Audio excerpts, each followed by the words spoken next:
Hello. Ngayon, tatalakayin po natin sa ngayon ay si Martin Romualdez. Bunsod naman po sa akusasyon sa kanya ng grupo na kilala na kakampi ni Duterte na siya ay nagpakayaman ng husto. 1,000% ang tinaas ng kanyang kayamanan sa loob ng 3 taon mula 2022 na maging speaker siya. Dahil yung kanyang pinsang buo na si BBM ay yung presidente. Kaya pwede nilang ma-implementsyahan lahat ng mga congressmen para magiging speaker siya.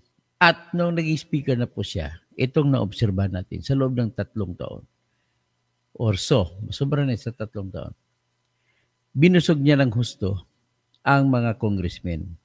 Ang kanyang pakay ay para mapanatili yung suporta sa kanya. Kaya sa loob po ng 6 na taon, noong nakaraang administration, loob ng 3 taon, nakaraang administration, first half of the year, first half of the term of his cousin, BBM, ay nakontrol niya ang House of Representatives. Walang sinuman na nagtapang-tapangan para agawin sa kanya yung pwesto. Ano ang nakikita natin na panlabas na makikita natin na masasabi natin na ginawa niya na dahilan para mapanatili niya ang kanyang pwesto? Mayroong tinatawag po na 777, mayroong tinatawag na 999, mayroong tinatawag na 30-30-30. Yung mga termino naman yan ay nanggaling kay Baguio City Mayor at leader ng Mayors for Good Government na si Benji Magalong, na sa kanyang mataas na reputasyon sa mamamayan Pilipinas ay pwede rin po siyang tatakbong presidente o vice-presidente sa susunod na eleksyon. Kumbaga, mataas po yung ang tiwala ng tao kay Mayor Benji Magalong. Or pwede rin siya tumakbo senador sa 2020 kung gusto niya kasi mataas na nga respeto sa kanya. Ngayon, yung 777 na sinabi ni Mayor Magalong ay kung kasapi ka, kung ikaw po ay congressman, na pag sumama ka sa grupo ni Romualdez, na ikaw ay magiging lakas inyusidi ang partido mo. Kasi kailangan magiging lakas inyusidi partido mo para ikaw ay special treatment kay Martin Romualdez. May kilala po kong congressman. Nag-usap po kami. Hindi ko lang babagitin ang pangalan kasi he told me this in confidence. Dati sa ibang partido siya. Ngayon, nung pumasok siya sa grupo nang pumirma siya sa partido ng Lakasinyo City, sa grupo ni Romualdez, binigyan kagad siya ng 5 milyon. Wala pang maraming usapan yun. Binigyan kagad siya, humatid sa kanya yung babaeng staff ni Romualdez. Nakalagay niya sa eco bag. Binigay na lang sa kanya na wala pang papirma-pirma na tinanggap. Walang ebidensya na natanggap. In other words, ganun po siya kung mag-alaga ng mga congressmen. May matatanggap na pera mula sa kanya ang congressman.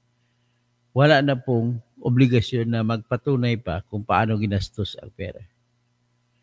So, with that, itong congressman na kausap ko ay masyado na siya ngayong lahat-lahat na ay binigay niya na kay Romualdez. Anong gusto ni Romualdez, makukuha niya mula sa congressman na itong kausap ko. At nung bandang huli, ginamit ni Romualdez ang kanyang mithiin na papirma ng impeachment kasi nga mayroon siyang pangarap na maging presidente. Kuha lahat. So, yung binabanggit ko po na isang congressman ay nag-jibe din dun sa kinikwento ni Mayor Magalong na 777, 999, at yung 30-30-30. So, yung congressman na kausap ko ay sabihin na natin ang dami niyang pera nung nakaraang eleksyon. Hindi ko na tinignan, hindi ko na pinuna. So anyway, ang sinabi naman ni Magalong na pag sumama ka lang sa kanyang sortie, anong sortie niya? Yung mga bagong Serbisyo Pilipinas, bagong Pilipinas Serbisyo program. May sortie sila na tinatawag. Pupunta sila kada lugar. So pag sumama ka, pupunta sa Leyte, ang sortie, andun yung magmakita mo maraming congressman na sumasama. Pag pumunta ka, mag-release ng akap sa anumang lugar, kasama ka kahit hindi mo distrito. Meron ako nilabas dito papunta sa Cavite, sa probinsya ni Bong Revilla.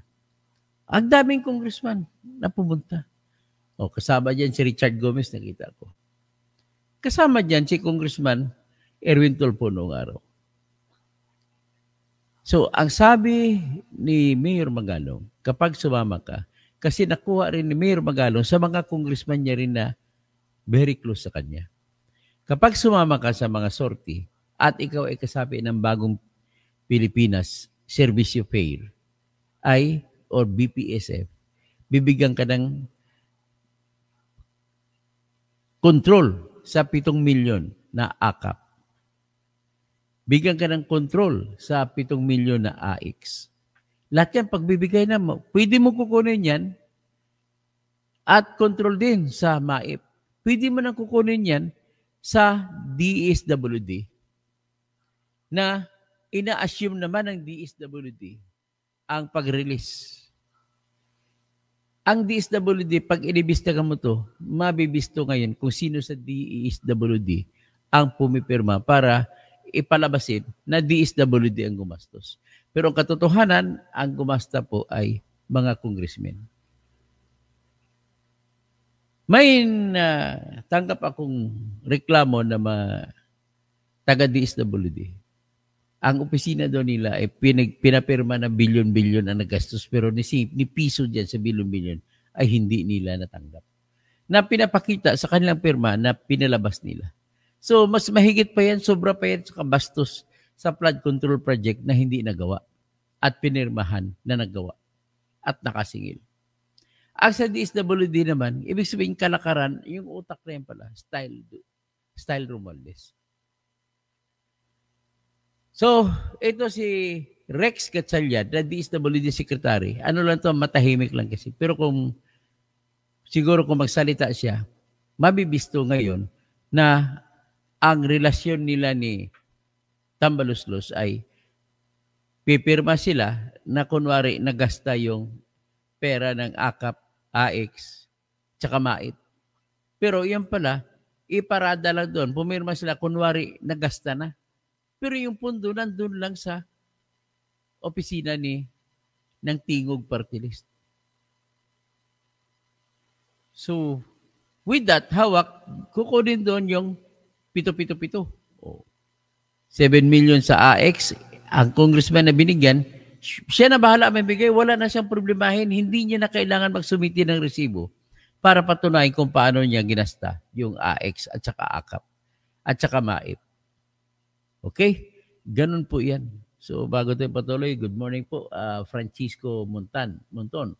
Si Amil Muti, happy, hoping matuloy sa Indonesia 2.0, ha? Amil Muti, Bilib. Assalamualaikum, Doc Attorney Engineer Tolsky. Hope, matulog na ang Indonesia. Matuloy na ang Indonesia 2. In a civilized society, dapat wag natin itolerate ang mga kawatan. Ang dami kasing kawatan sa atin. Yan ang problema. Anonski, umupo na ang proxy ni Saldico. So, sa in aid of Congress. Si Saldico. Sino kaya? Okay. Tapos si Merian Distresa, lahat na lang ng kapirahan po, attorney, na sa mga politiko na at ang dami nila man. Yun. So si Nimrod Ferrer, walang kabusugan si Martin, the crocodile of crocodiles. Si Susan, good morning po, watching from San Isidro, Montalban, Rizal. Helen Bagyo, good morning po, Engineer Tirador Kausing. Tapos si Bernard Magtibay, magandang umaga. So patuloy tayo. Paano ba dinidisburse? Ang tanong, paano pinapalabas ang pera? Sabi ko kanina, pinipirma na po ng DSWD yan at ibinibigay na sa control ng ombudsman. Kaya, ng mga congressmen. Kaya, kumamigay sila, mabilis.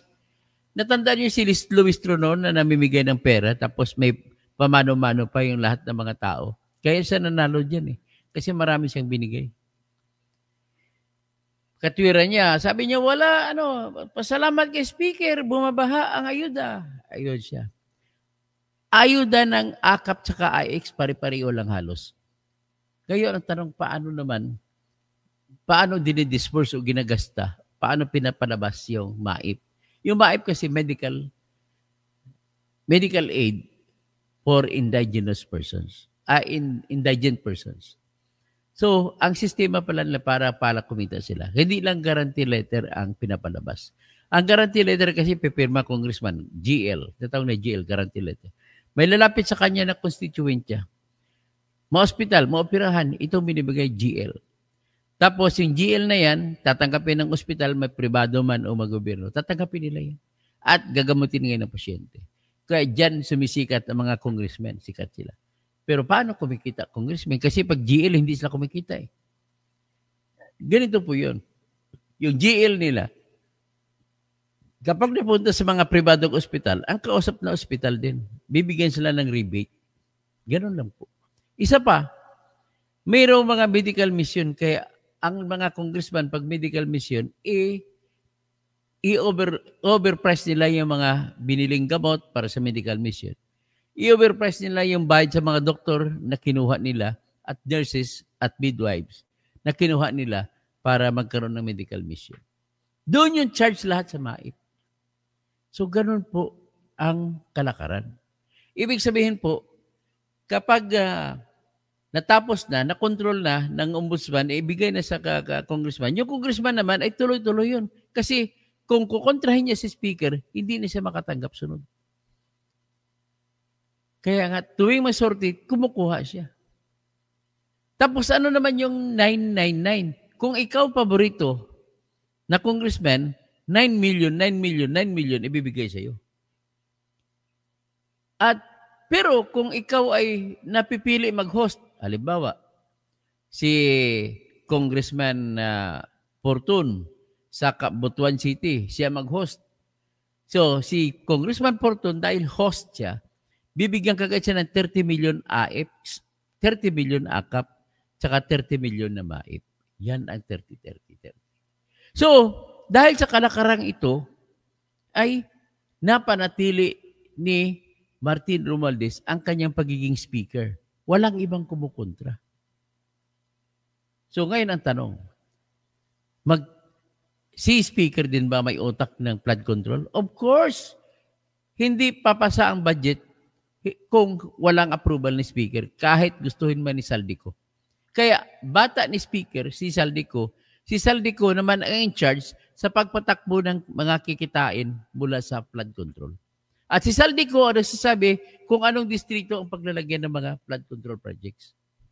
At sa sistema, dahil planting rest lang siya, tanim na kung saang mga distrito maglagay, nangyayari po na naglalagay si Saldico at sa mga ibang mga kasama nilang congressmen, maglalagay sila, ilagay nila sa tawi-tawi na project. Pero kanyang project yon. Yung congressman ng tawi-tawi, kawawa. Makipag-usap na lang siya kay Saldico kung paano siya ngayon kasi gagamitin ni Saldico yan. At kung may pagawaan sa tawi-tawi, ipagawa. Pero yung kontraktor kay Saldico manggagaling. Hindi manggaling dun sa congressman ng tawi-tawi. Ganun po ang sistema niya. Sistema ni Saldico. Kaya, sa totoo lang, inaway nila si Toby Chanco. Kasi si Toby Chanco, kinumpirma ni Toby Chanco yung 777 na scheme. Sabi, hinamon pa niya, magpakita ng cellphone. Na kung humingi ka ng budget, text ka kay speaker. Kaya kung hindi ka mag-text, wala kang budget. So ngayon, gusto na palabasin na si Toby Chanco ay may project din sa Navotas na mahigit 500 million na flood control. At ang kontraktor pa yung St. Timothy ni Sara Diskaya. My God. Anong nangyari pala noon? Bata pala ni kay Saldico din. Ibig sabihin si Saldico din ang nagbigay ko signal na mananalo si Sara Diskaya sa flood control project ng Nabotas. Alam naman natin ang Nabotas. Kapag mag-high tide ang dagat, lubog sa tubig ang Nabotas. So, ganun po ang workings. Ganun pong operation. In other words, ay kuhang-kuha lahat nila. Kupong-kupo ni Romualdez ang lahat ng operasyon pagpatakbo. Kahit sinong congressman dyan, kung wala kang pera, kung kaya mo maging mamalagi na congressman na wala ka natatanggap, kagaya ng mga oposisyon ni si Pulong, hindi siya makakakuha. Si Congressman Ungab, hindi siya makakuha.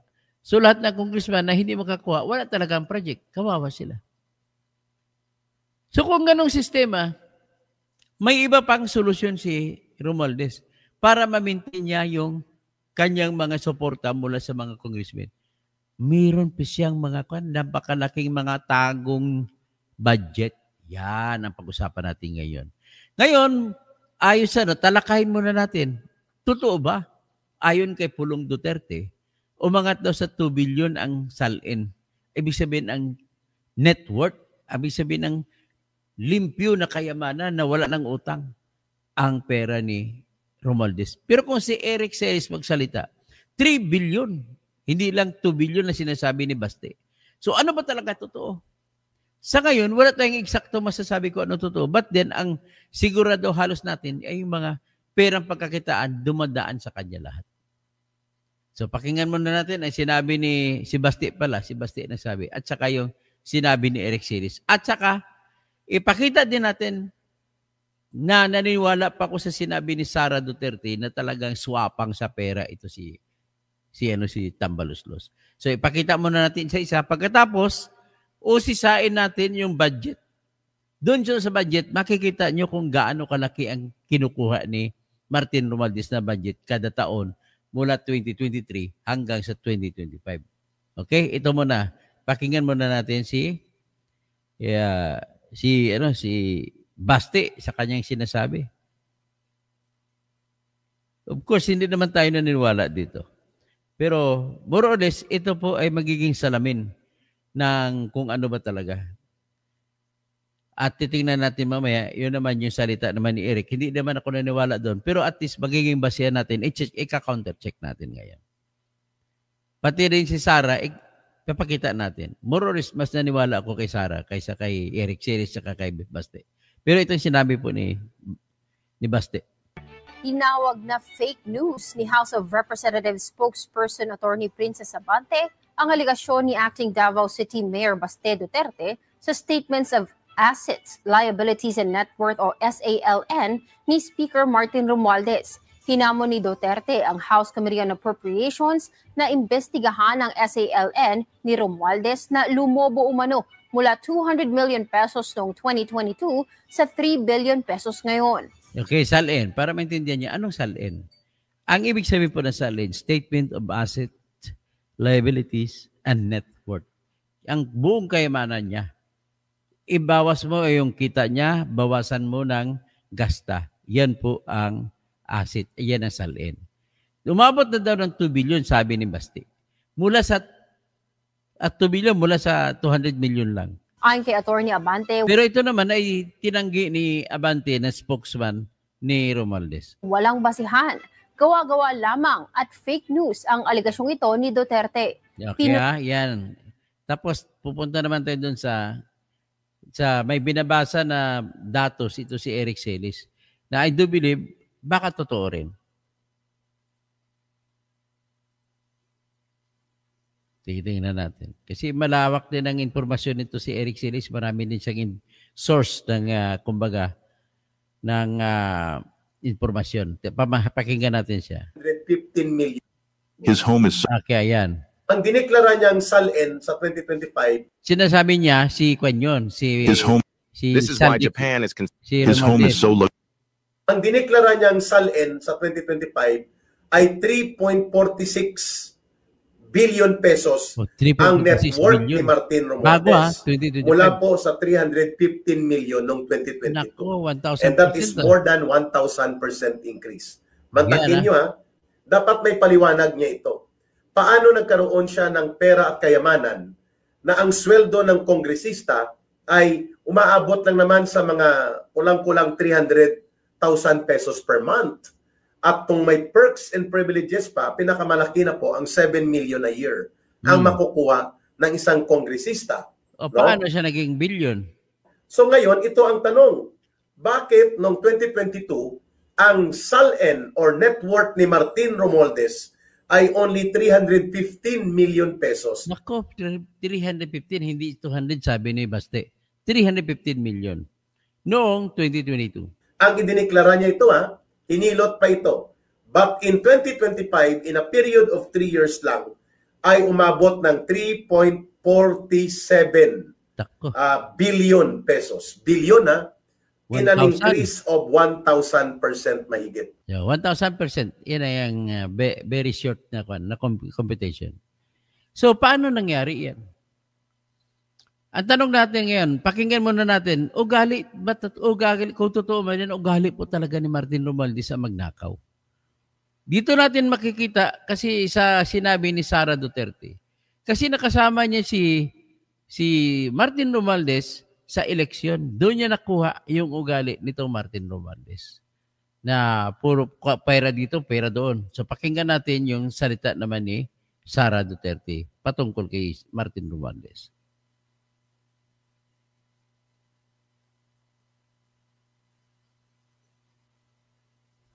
Ayan, palaki natin.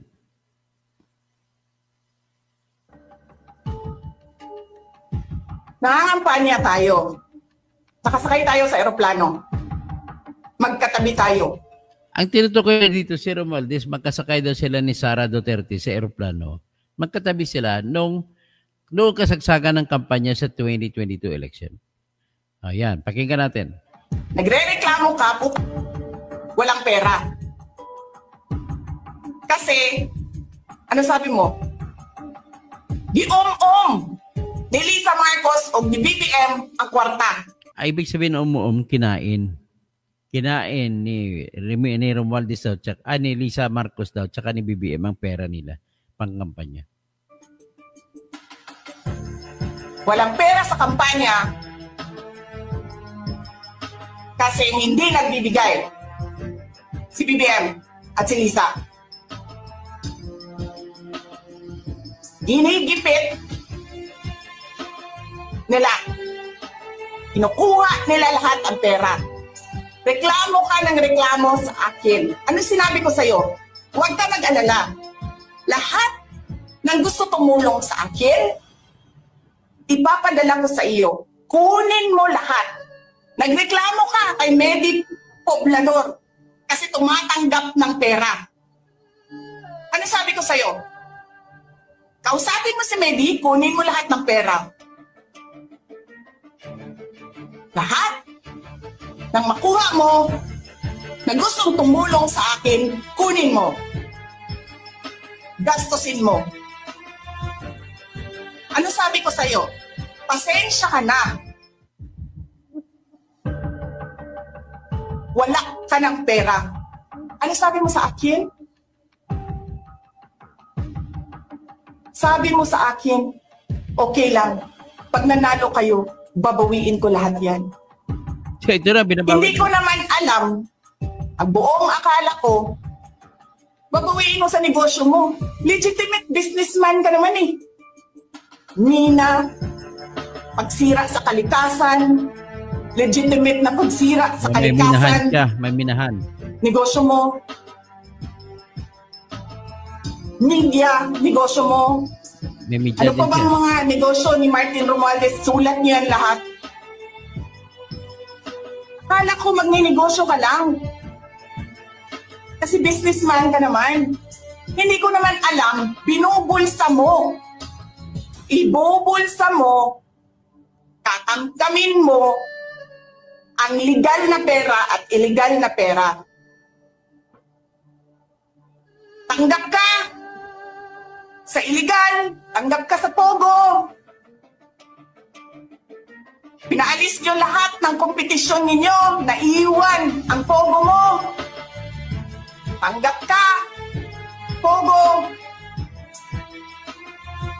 May nagsasabi pa, tumatanggap ka sa smuggling, sa droga. Tapos kuha ka dito sa National Treasury. Akin ito, akin ito. Babawiin ko lahat.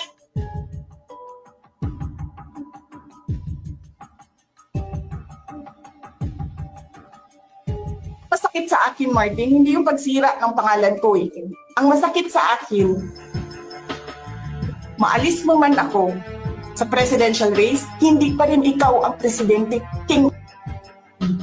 Walang buboto sa'yo. Please lang. Naman, walang buboto kay wala. Martin.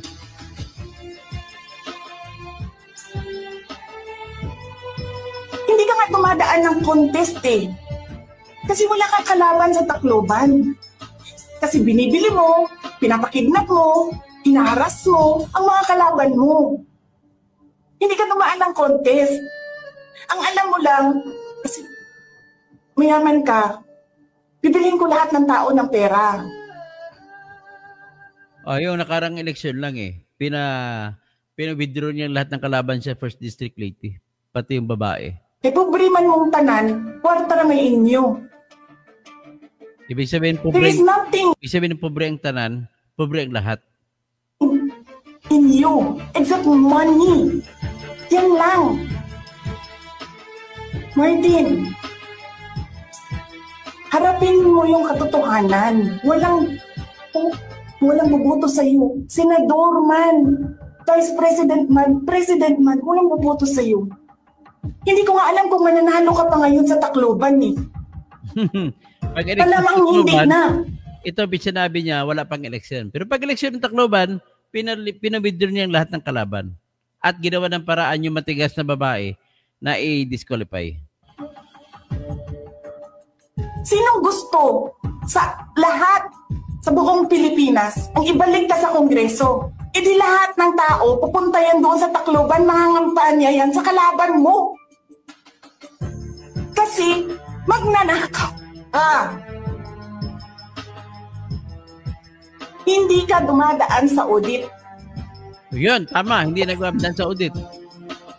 Pakita ko mamaya record. Milyon-milyon, buwan-buwan, certification lang ng congressman. Ayaw mo live. 1 million, 2 million, pirma lang. Alam nyo, bakit alam ko? Kasi may MA din ako. May MA ako sa DepEd, may MA ako sa OVP. Yes. Pero sa amin, sa akin, nire-require ako ng resibo ng COA. Pero alam ko, certification lang ang kailangan. Pero nagko-comply ako. Ibig sabihin, para patunayan ni Martin Romualdez na ang ginastos niya, certification lang binibigay. Bigay niyo lahat ng resibo. Pero ikaw, pirma mo lang, hindi mo nga ata pirma yan, pirma lang ng staff mo yan. Milyon-milyon dyan sa Committee on Accounts. Lumalabas ang pera. Pirma nyo lang. Walang nag-audit sa inyo. Sino ang nag-audit ng confidential funds ng Office of the President? Wala.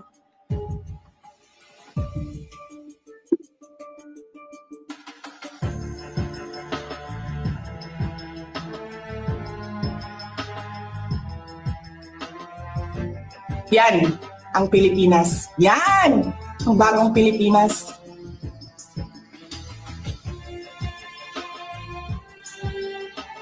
Kriminal ang speaker. Bakit ko nasabi kriminal siya? Kriminal na si Romualdez. Sige, bakit? Bakit Inday?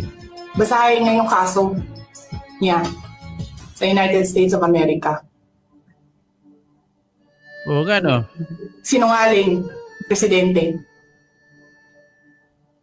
Double whammy pa. Hindi lang siya sinungaling. Hindi pa siya marunong maging presidente. Nagpresenta ka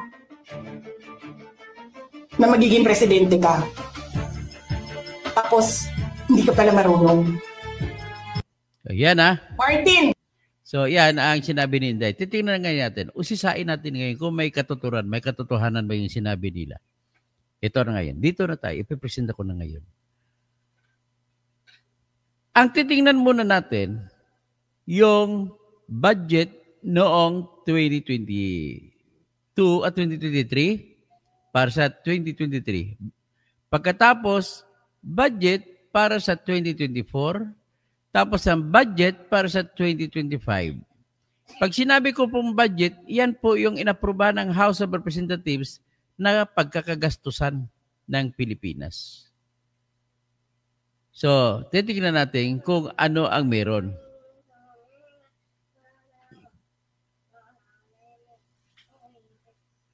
So, ito. Dito tayo ngayon sa budget. Para maanalisa natin kung talagang may katotohanan yung mga aligasyon laban kay Romualdez. Una, bago ko ipresenta, alam naman natin na nagkawasak-wasak na mga flood control. At alam naman natin na hindi yun darating sa opisina ni Bongbong Marcos para pirmahan ang budget kung hindi dadaan kay Martin Romualdez at saka kay Saldico. In other words, it is very fair to say na si Martin Romualdez ang utak ng pagpalagay ng mga flood control na budget. At ang dami-dami yan. Umabot yan mahigit 200, mga 545 billion daw ang lahat, sabi ni BBM. Pero yung estimate, lalo na kasama na po yung mga patago na budget ng flood control, umabot po 1.2 trillion pesos.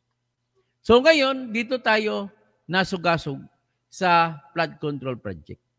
So ito, tingnan natin ang budget ng Philippines noong 2023.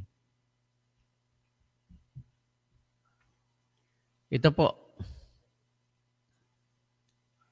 Makita ninyo,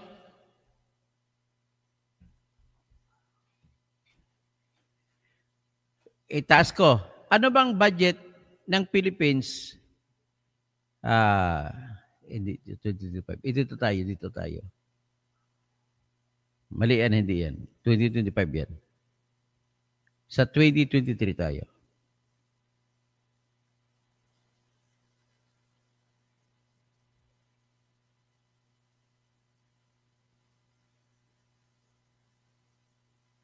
Ito ba yan?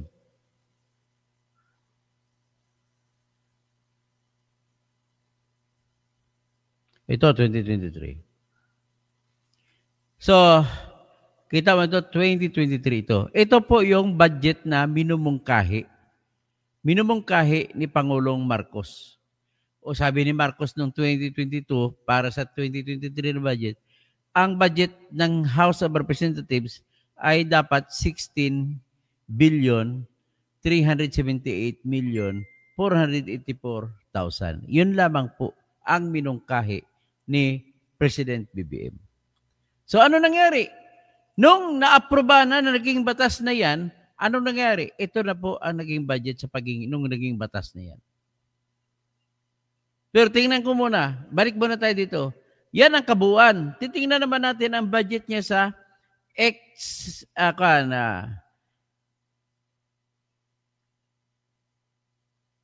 sa tinatawag na extraordinary and miscellaneous expenses. Ayan o, kasi yan ay certification lamang ang binibigay.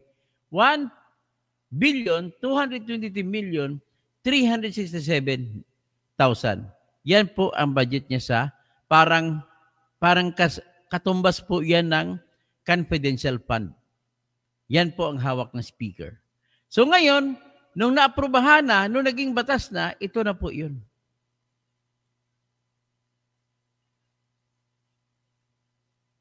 Ito ay para sa 2023 na General Appropriations Act.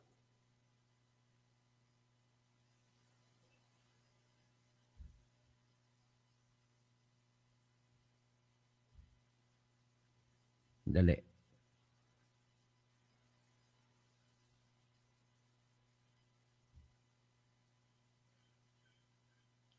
Yan, ito ng 2023. General Appropriations Act. So, titingnan natin, ang ang dating 16 billion na hiningi na nirekomenda ni Bongbong Marcos na budget ng speaker ay naging ito na. Tingnan nyo. Naging 28 billion. Magkano dinagdag? 12 billion ang dinagdag. 28 billion, 14 million, 651,000 pesos. Bakit pinalaki niya? Ngayon, titingnan natin ang extraordinary and miscellaneous expenses niya.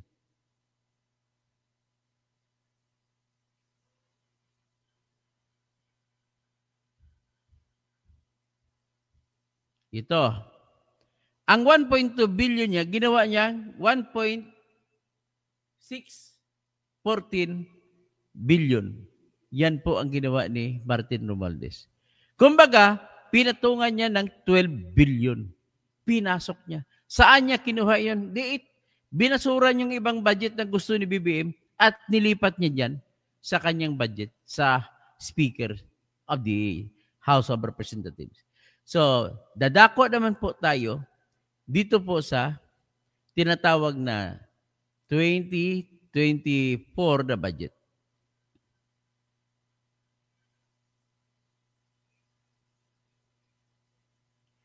Sa budget na nirekomenda ni BBM para sa 2024 ay ito po.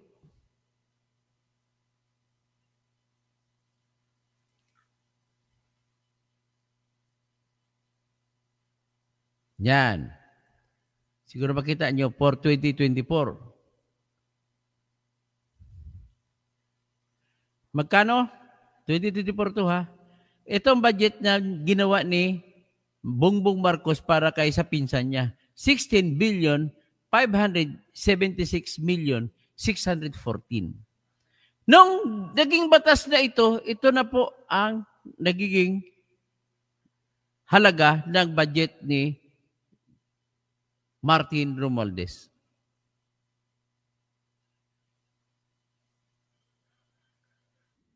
Dali.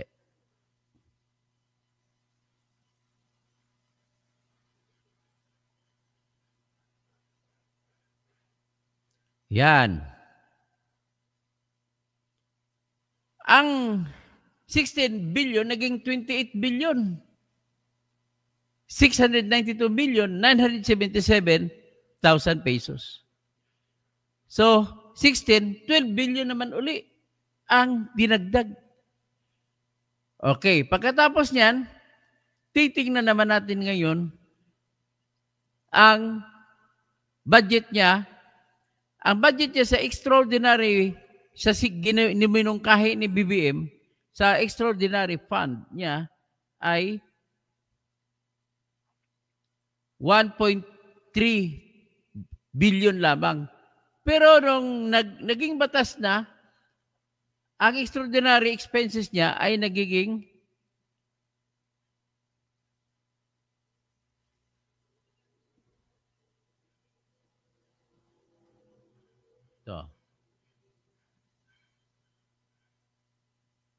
nagiging 1.7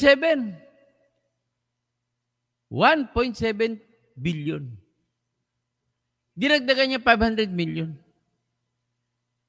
So, titingnan naman natin para sa 2025 yung pinaka-bastos na budget. Bibisitahin natin kung paano nangyari dito.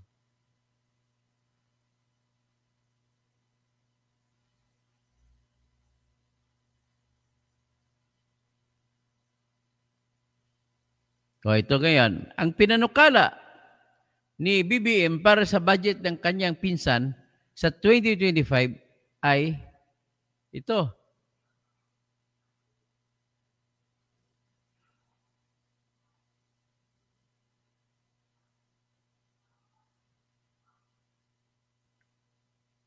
O ito 2025.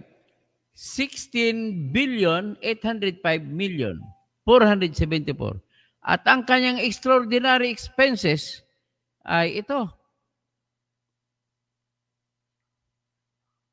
1.3 billion lang.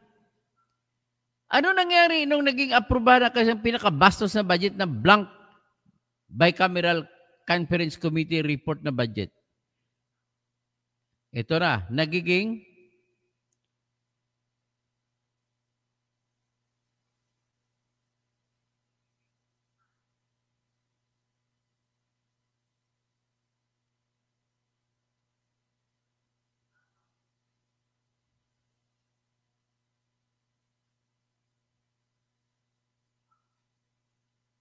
Dali.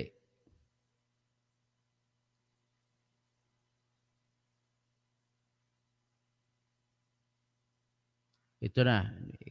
Ilipat ko. Hindi po yan. Mali po yan. Ito na po yung budget ng 2025 na inaprobahan. Sa mga diskarte ni Romualdez, binago-bago niya, hinalukay niya. At nagiging ganito ang budget niya. Ang originally na 16 ay naging 33 billion. Dinagdagan niya 17 billion. Bakit? At ang pag-certify niya kung paano nagastos, certify niya lang. Hindi siya nagbibigay ng resibo. At pagkatapos dito naman sa extraordinary expenses niya, ito. Nagiging 1.7 billion. So, isummarize natin. Yung unang dalawa ay 12 billion ang dinagdag niya. Ito nga yung panghuli ay 17 billion. 12 plus 12, 24 plus 17, 34 plus 7, 41 billion ang kinain niya. So saan napunta itong mga perang ito? Hindi pa natin pinag-usapan ang mga flood control dyan. Bahala na si Saldi kung gumawa diskarte dyan. So ladies and gentlemen, ganun po ang aking presentasyon. Ibig sabihin po, may katotohanan, actually hindi pa nga totoo yun eh. Yung kiniklaim ni Eric Celis na naging 3 billion mahigit na yung kanyang salin. Sobra pa. Pwede mo sabihin na umabot 50 billion. Pwede mo ba sabihin 30 billion na lang? Kasi nga ang budget niya sa kanyang sariling budget lang. Hindi niya natitingnan yung flood control. Maaring ibibigay niya sa mga congressmen niya pang-suporta sa kanya na hindi siya tatanggalin. Kasi alalahanin niyo, pag maging speaker ka, ang lahat ng congressmen ay nalagang majority ay bumubuto sa iyo. Eh kung mga majority magagalit sa iyo, isang motion lang yan, I move to declare this position of House Speaker vacant. Ganon lang yung katapat niyan. Pag naging vacant yan, delikado ngayon, tatanggalin ka. Kaya kailangan bubusugin niya yung mga congressmen.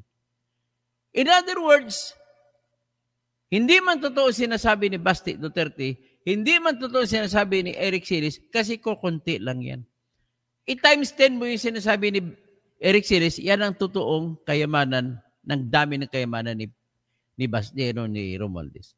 At yung sinabi ni Sara Duterte ay reflective lamang yan na totoo na ganun pala talaga ugali ni Romualdez.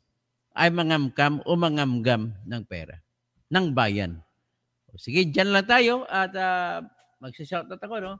Si Ramos Tanio, hamakin mo kung hindi nasira ang mga flood control, hindi ito ma-booking. Tama, masalamat tayo sa Diyos. Nagpadala ng maraming baha sa Bagyong Trising, Bagyong Dante at saka Bagyong Emong. Si David Barods, kung nagpabagsak dating press FPM was Romualdez. Oo, si Romualdez din, si Kukoy Romualdez, ang nagpabagsak kay Marcos Sr. Kasi panay kuha ng kahot ng kain ng pera. O, tapos si David Barods ulit, mismo si Lisa Araneta, kumukuha ng pera sa kanya para ipamigay sa mga kasangkot nila. Yan gusto. Kaya diyan kumukuha ng pera si Lisa kay Romualdez. Edgar Song, saan pamang gagaling yan? Hindi sa Nakaw. Si Virgie Piquero. Yes, Okada. Iba pang Okada yung heavy luggage story. Iba pa yun. Ulitin ko yung mamaya, ipresenta ko kung ano na nangyari sa Okada luggage story. Sabi si Red 79. Hello, Attorney Toto. Kausing. Melen SJ, remember, the heavy luggage story sa Okada. Opo, tama yun. Tapos Ramos Tanyo, kaya pala nilihis nilang issue sa pag-impeach. O kailangan na talaga nilang impeachment na issue para para matabunan ang pagnanakaw nila. Ganun po ang katotohanan yan. Kaso nga lang, nagkamali, hindi nila nakuha kasi ang Supreme Court kumampi kay Sara Duterte. Ramos Tanyo, kaya po si Miss Spicy, Rabia Lanasabi, lahat ng sinabi ni BP noon ay totoo. Sana lang mamulat na at magising na sa katotohanan ng lahat ng Pilipino, lalo na sa mga nagrally dyan. Puro Duterte sinisigaw, ikalsada, gustong palisin si BP sa pwesto, mga bulag. Ayun nga. Yung mga grupo ng mga vlogger na mga niluloko yan, binabayaran kasi ni Romualdez yan, tsaka ni Lisa. Kaya marami po sabihin ko na sa inyo totoo, marami po sa mga makakaliwa, mga makadilaw, tsaka makapink na nabayaran na po ni Romualdez. Isang sinisigaw. Akalain mo, flood control na lang ang issue. Nagrally pa sila sa EDSA, pati mga impeachment pa na wala na. Na mali, dead issue yun. Tsaka wala yun. Mali yun. Pamila, una pa lang, sinisiwalat na yan ni BP, pero ano ginawa ng media? Tahimik at deadma. Kasi ang mga media po, bayad na ni Lisa. Tapos marami sa media hawak ni Martin Romualdez. Manila Standard sa kanya. Tapos marami pa iba. Tapos si Philip naman, People's Journal Group, Inquirer, siya naman may-ari. Si Oligario Asibo Jr., kumikilos na kayo. Pag nanakaw lamang ang intensyon yan, tama po kayo. David Baruch sa kalimutan ng mga loyalist na kundi nagpaparaya si Sara at nag-team up hindi mananalo si BBM. Totoo naman po yan. Nanalo lang si BBM dahil nagparaya si Sara. Larry May Sermona, lumalabas ngayon talaga lahat ng sinasabi ni BP Sara. Andrea Guepco, watching from Singapore. Ramos Tanio, tumpak talaga mga sinasabi ni Vice President. David Baruch, kaya kung gusto matuloy impeachment ng isigaw ni Sara, lahat ng mga yan. O nga, kung na-impeach niya, ito ang isisigaw lahat ito. So, Bernard Shaw, Nation of Crocodiles, Piranha, Linta, Balahura, etc. Pag may mga walang puso at tawa, utak, satanas ang mga kagawa ng talamak. Na plunderer, yun mga plunderer kayo lahat. Wilfredo Lansangan, Mary Grace Piatos, saan ka na? Ay, ang Mary Grace Piatos, Wilfredo, ano lang yan, hanggang Mary Grace Piatos na resibo. At para naman ma-educate ka, ang gumawa ng resibo na yun ang mga military officers. Ha? At saka hindi pwede sabihin na nagnakaw na si Sara dahil sa Mary Grace Piatos na resibo. Ang nangyari po niyan, yan ang resibo lang. Pero hindi pa alam kung napunta sa kanya kasi mismo yung Paulo Ortega na corrupt na Yangon sa Bawang La Union, inubos yung flood control sa La Union, ay nagsasabi, hindi niya alam kung saan napunta yung pera ng confidential agent ni Sara na 112 million lang. Sa kanila, 150 million. Grabe naman sila. Nililihis ninyong totoong issue ng pagnanakaw. Given halata namang nagnanakaw si Martin. Tingnan niya, dyan nga pa lang, ayos na eh. David Baruch, silo attorney, present pa. Believe ako sa attorney, sinabayan mo, NFL, naka-live din. Dito, kick-off game. Ganun ba? Manood tayo ng NFL. Rodi Rabi, Bergie Piquero, magnanakaw din ng anak. Okay. Sino pa? Si Jojo Jariol. Multo ang bubuto kay Martin. Si Emerita Jonela Rioja, para palagi ang simula ng gera, damay ang mga inosenteng Pilipino ang saklap. Pastor Rodi Rabi, Jojo Jariol, mana-mana lang sila sa kanilang ang ama na Kawatan. Kawatan naman si Kukoy Romualdez, ang tatay ni Martin. Abisja, magkapareha lang sila ni BBM, nakaw lahat ng mga iniisip, kaya lahat wala na sila pwesto. So, Basti Sagmita, tama si BP Inday Sara. Tapos Oligario Acebo Jr., ginamit ang posisyon para makapagnakaw. Tama ka po. Tapos Ferdinand San Juan, good morning po, Atty. Engineer Toto, Tirador, Katotohanan, Kausing. Eduardo Besas, good DSY po, Engineer. Good day po, Engineer. Watching from United Kingdom. Si Helen Baguio, ang yaman sana ng Pilipinas. Kawawa mga OFW lang ang bubuhay sa Pilipinas. Tandaan niyo po. Rengjo, 100% si speaker ang utak kasama siya. Siya nga talagang utak nitong flood control na to eh.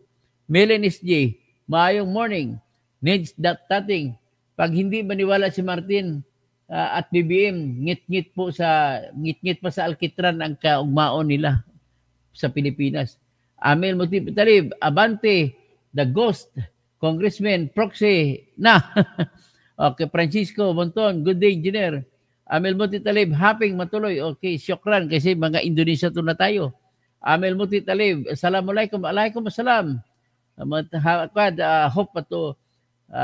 Hope ba tuloy na ang Indonesia to, 0. Announce mo po nga ang proxy ni Saldico in aid of the Congress. Si Merjan, si Nimrod Ferrer, walang kabusugan, Helen Bagyo ulit, saka si Susan, good morning. Bernard Magtibay, yan po lahat, no? At magandang umaga po sa lahat na nanood sa ating ngayong umaga. Mamaya po, maglalabas ako isang pambago. Si Squishy, si Duterte, ang King of Ghost Project na yan. Kung siya ng king, siya naman ang King of Kings, si Martin Romualdez naman, saka si Saldico, at saka si BBM, ang King of the Kings ng flood control. David Barros, yun, attorney, do the best topic. The best topic yan, heavy legislation. Sa sunod, ngayon, heavy legislation ko sunod na topic. Thanks lang. Good day, Engineer Toto.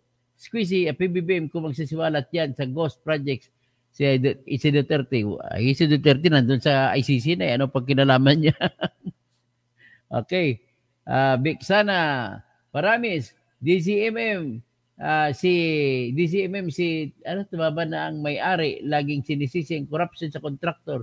Pero, bakit contractor sisihin nyo? Yung mga contractor, hindi naman mangungurakot yan kung walang utos ng congressman. John Dubs, wala na hulog sa hulog civil pedo. Ang tinda ko na lang ang puto, wala kan. Okay. Squeezy comes, good morning. Charlie Whiskey, ano nangyari? Helen, nagkamali talaga si PBBM sa pagdadala. Dapat kakampi niya, dapat si Digong. Ganun problema niya. Julman Oy, rings lang. Julian Oy, sige, maaga pa, namasko na sila. Hanggang dyan na lang tayo at maraming salamat po. At paki-like, yung mga team replay, huwag skip po yung ads. At para yan ang matulong sa atin, para matuloy tayo inspirasyon. At dadami pong ating mga komunidad, please lang invite all your friends to join my channel. Magandang umaga po.